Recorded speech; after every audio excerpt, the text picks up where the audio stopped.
Good afternoon, everybody, and welcome to Eurocar Upgrades. In front of us, we have this beautiful Golf 7R, actually, and this gentleman had brought in his vehicle to have us install the Dynaudio sound system within. Let's go inside and take a look at what it looks like. Here we are inside the beautiful Golf 7R. Take a look at the upgraded touchscreen to MIB 2.5.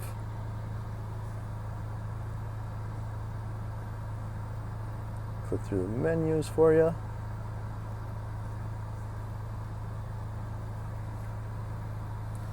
Looks pretty cool.